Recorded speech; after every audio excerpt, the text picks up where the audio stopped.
Hi everybody, welcome back to the library. Before we get started with story time, I wanted to remind you that next Monday we're going to be putting out our story stroll in the park. So it's going to be in Logan Green Park and it's based on the book Plant the Tiny Seed. So if you'd like beforehand to come down to the library, we have grab and grow kits for the kids. It's limited to one per family right now just because we do have limited supplies, but all the kids could help out. And what they get is they get a pot, some soil, and some seeds to plant their own seeds, as well as there's a craft and some other things to do in this kit. So if you come down to the library and grab one beforehand, then you'll have it for when you read the story. And I think there's a few interactive things for parents to do with the children after they've read the story in the park. If you've never been to a story stroll before, basically what it is we have the story printed on large boards put out throughout the park, so you walk and read as you go, and on each page there's a little bit of fun for the kids as well. There's always a bit of a challenge or something for them to do, so it's always been a lot of fun. We've been doing this since last year now. It started because of the pandemic, but we now have some more permanent boards, so we'll be doing this on a regular basis. So this is our first one for this year, so we hope you join us. So that starts next Monday and it's going to be out for a full week in Logan Green Park. Okay, now we're going to get started with story time. So we're going to be talking about animals today. Do you know what kind of animal that one is? That's a koala, isn't it? I like koalas. But don't call them koala bears. I learned that. I used to always call them koala bears, but there's a book out there that says we are not a bear. And I'll read that one for you someday. So let's get started with this one. In a wonderful place where the day was just dawning and the breezes blew soft on a warm golden morning, in a place where the creatures ran wild and played free, a koala called Kevin clung to a tree. You see him in there?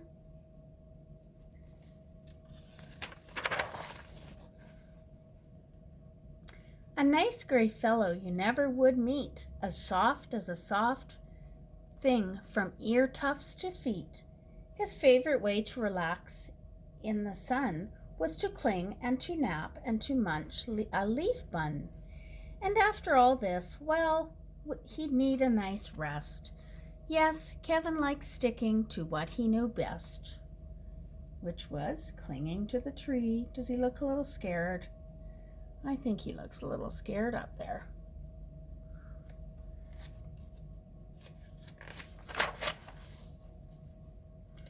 You see, high up was safe since he liked a slow pace, while the ground down below seemed a frightening pace. Too fast, too loud, too big and too strange. Nope, Kevin preferred not to move or to change. There's all those animals running on the ground. That's too much noise and action for Kevin. So he clung to his tree as he knew what to do, and was never too keen to try anything new. So when Wombat stopped by one day and shouted, "Hey Kevin, why don't you come down here and play?" I think," he replied, "I should stay on my plant. I'm busy right now. No, sorry, I can't."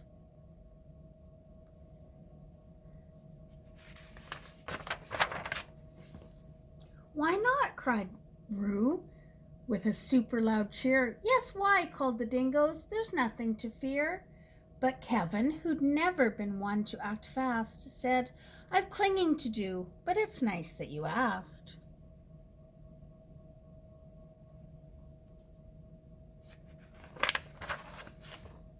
As Kevin sat watching them chatter and share, a part of him wished he could join them down there. But he knew he'd miss home. It was so dark and so late. The whole thing was risky. Adventure could wait. He's imagining he'll get eaten by a crocodile. Whatever the invite, he'd always say no. Oh dear, it seemed Kevin just couldn't let go. Nope, he looks pretty sad to me. He's got a big frown. So his life was the same, no matter the day. The weeks came and went, and the months rolled away. And Kevin stayed still while the world moved around until he awoke to a worrying sound. Tap, tap, the sound went. Well, this was a blow. Tap, tappity, tap, tap, tap. Oh, no. Who's tapping on his tree? Is that a woodpecker? Uncling, the crowd called, which had gathered below. Leap, and we'll catch you. Just let yourself go. Look at all the animals below. They all came to help Kevin. But Kevin was scared. Let go? No, I can't. I won't, shouted Kevin. Oh dear, I just can't. Whomp. Down came the tree, and with it was bringing crash and a wallop, and Kevin was still clinging. They cut the tree down to get him down.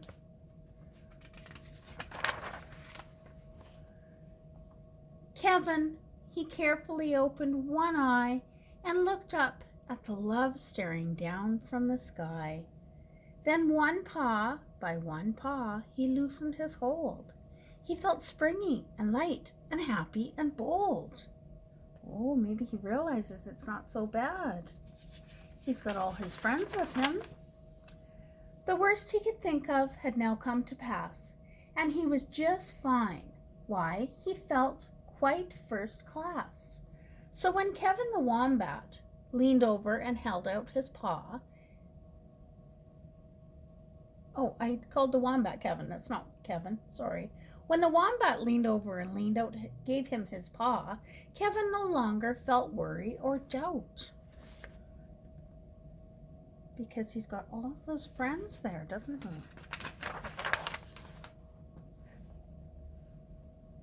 When Dingo asked, "Now will you come out to play?" the crowd all joined in with a "What do you say?" And even though this wasn't part of his plan, Kevin replied, "Yes, I think that I can." And Kevin, from then on, was always can do. So he changed his mind and he's doing everything. Because life can be great when you try something new. Looks like he's having a lot of fun, doesn't it? He's getting ready to jump into the pond. So that just shows if you're scared of something, don't let it scare you because it might be really fun. Alrighty. So before we go on to our next story, we'll just do a quick little song. Let's see. Oh, how about we just bring out 2 fingers?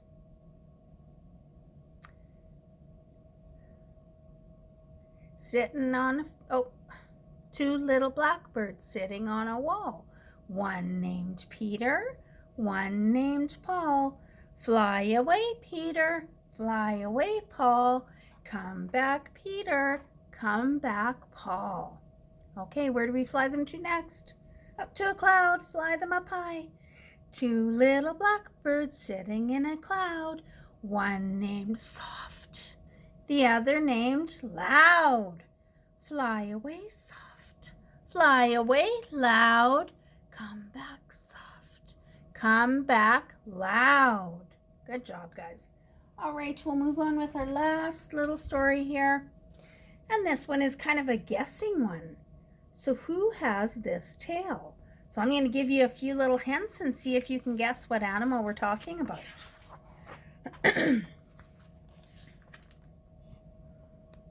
Actually, this first one I think is just the picture. Who has this tail? This is kind of a tricky one. Can you guess what that might be? I will give you a hint because I know what it is. So these animals like to go into trees and they might say, "Ooh, ooh, ooh." It's a spider monkey. A spider monkey has this tail. See, there he is. He uses it to wrap around the trees. A spider monkey uses his tail to hang on the branches. They can swing from tree to tree like that. Who has this tail? Oh, can you guess that one?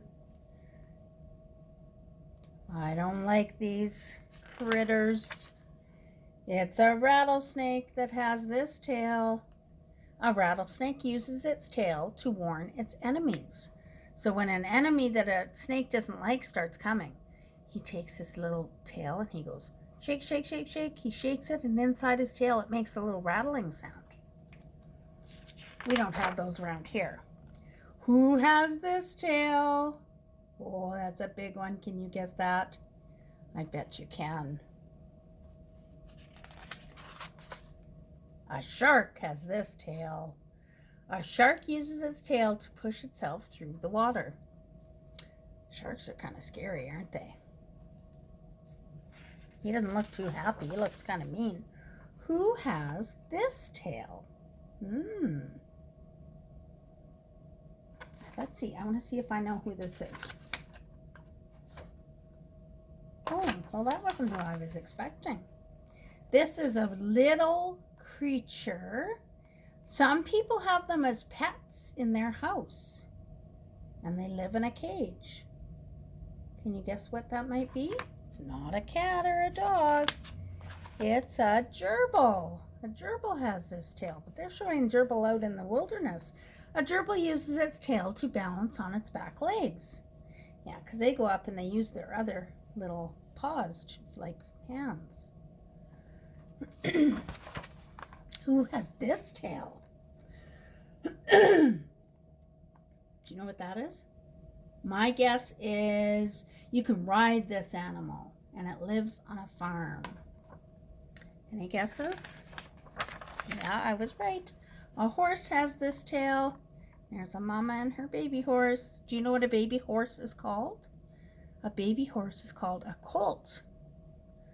A horse uses its tails to flick away flies. So that's why they're always swinging their tails. Who has this tail? Can you guess what that one is?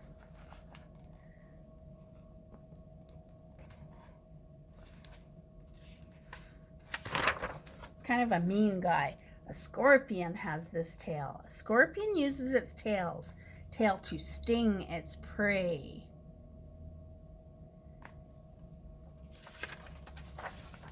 Who has this tail? Oh, that's a pretty one. Any guesses? Do you know what that belongs to? I bet you do. It's a peacock, and there it is, opened wide up. Isn't that pretty? A peacock uses its tails to attract a mate.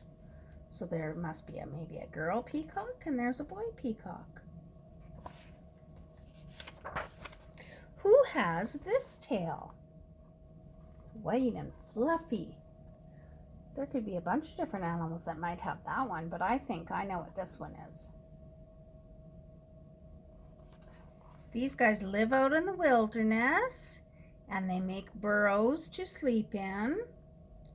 And this guy blends in the winter time. That's why he's white. It's a Arctic fox has this tail. An Arctic fox uses its tail to stay warm when it sleeps. I think another word for this fox is snow fox. We know them as. Who has this tail? Wow, that's a different kind of tail. Any guesses? I think I know what it is. I think I know. I think they have big teeth, and they like to chew on wood to make the trees come down, and they make their houses and stuff out of trees. And I was right. A beaver has this tail. A beaver uses its tails to steer in the water. So it helps them go around in the water and steer them in the right direction. And that's it. Who has these tails? We have these tails. And that's all the animals that we saw in this book. Alrighty, guys. So that's it for this week's story time. But like I said, don't forget, Story Stroll will be out on Monday. So please go and have a visit of it. We really hope you do. Okay. Bye, guys. See you next time.